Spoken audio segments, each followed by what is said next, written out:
settles in, and away they go. Marine Drive was slow out about a length, and AP's Dream also dropping anchor. The first timer among Saints, ears pricked in the early stages, alert, flows to the front now, just cocks those ears back and forth for a stride or two in the green sulks.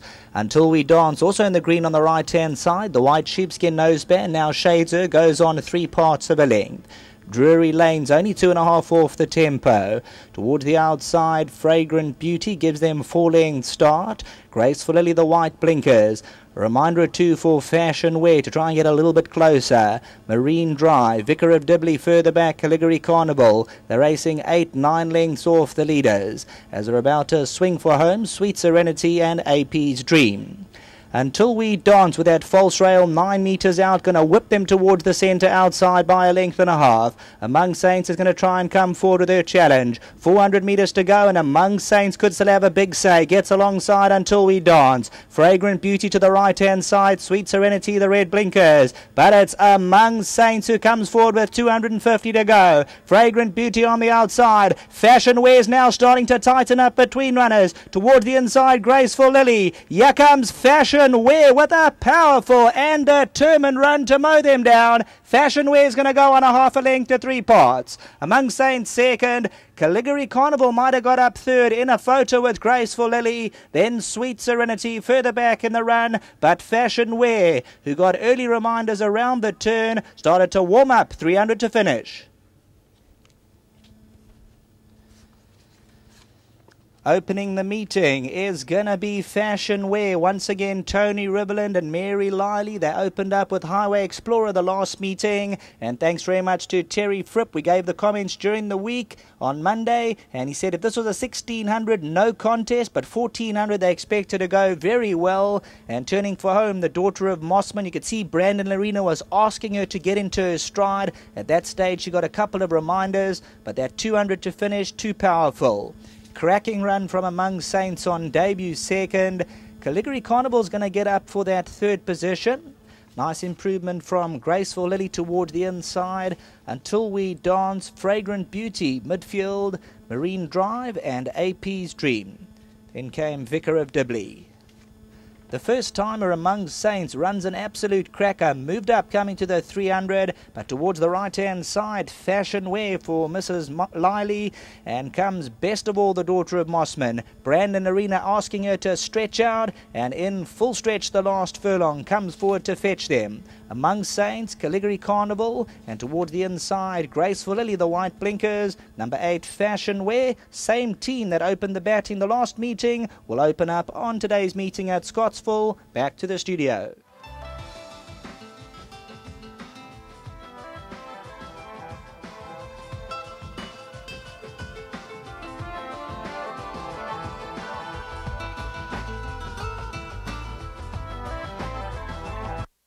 Well, we saw the Tony Riverland stable have a winner and open up the meeting the last time we raced at Scottsville.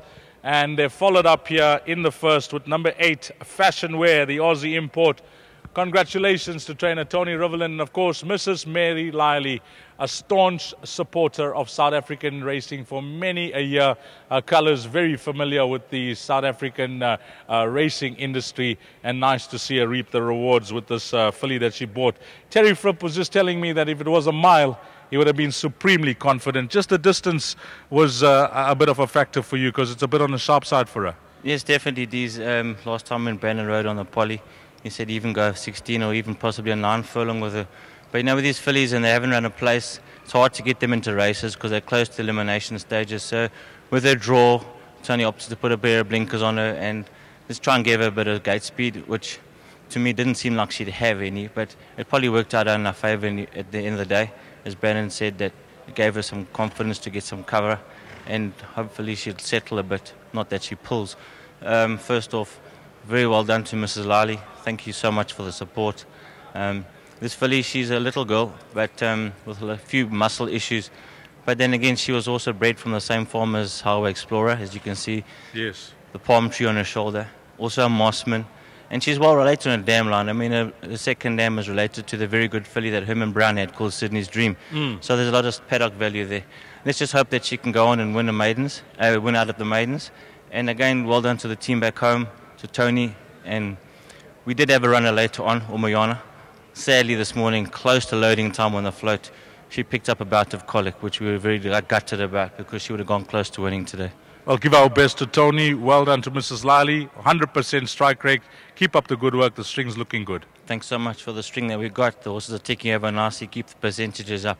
Well done to Brandon and all the team back home. Well done, Terry Fripp, the assistant trainer to Tony Riverland. And Terry knows his game. You heard him speak about the pedigrees, etc. But more importantly, Brandon, coming back to the race, I like the way you handled it this afternoon. Thanks very much, Deez. Yeah, she was probably primed for today. Obviously, as Terry alluded to, we did want the mile rather than the 14, but we had to take the 14, and she had a good draw. So we put the blinkers on her, and she's been showing some good work at home, some good improvement, and she won a good race today. I thought it was a clever ride by Delpesh, when he skipped clear at the top of the straight. But just having watched you and your body language, etc., you always seem to have his number. Yeah, Deez, unfortunately, Bunji wasn't on a form horse. Well, fortunate enough for me, he wasn't on a form horse, so I didn't really have to worry about him. And in the early part, I had the main danger, the favourite trapped wide, so that put us in a good position. So I just rode it confidently from there. Just having a look at the balance of your rides, not many. I know one of your horses is scratched, but you got some nice rides, James Goodman. Yes, Magokati, she's in the race, in the fourth race. Looks like a race that she can probably break the duck today. She's come on very nicely from her last run, Mr. Goodman told me. So, good draw. We expect her to hopefully win. We've had a bit of rain here over the past week or so. I know we raced here the last time at Scottsville, but how are the tracks holding up? Oh, the track's magnificent. So I just got to say well done to the course staff and for the effort they've put in. Obviously, we didn't have the spring treatment the last 2 seasons, and this season we got it, and it's done the course of a world of good. There's a nice thick layer of grass, so well done to all of them. Well played, nice start to the meeting. All the best later on. Thanks so much, Deez, and while I'm on there, thank you very much to Mrs. Lally and Mr. Riverland, my big supporters. Thanks very much to them. Well played. Brandon Arena teaming up with trainer Tony Riverland in race number 1. If you caught this quartet, the numbers you will need: 8, Fashion Wear, beating the first timer. 1 you'll have to pencil in, call Among Saints. Back in third was number 1, which was Calgary Carnival, and number 11 rounding off your quartet, Graceful Lily. Next will be the start of the exotics. Race number 2 will be the start of the bipod. Time to jot down there will be 13:10, 10 past 1. Coming up next, first leg of this afternoon's bipod.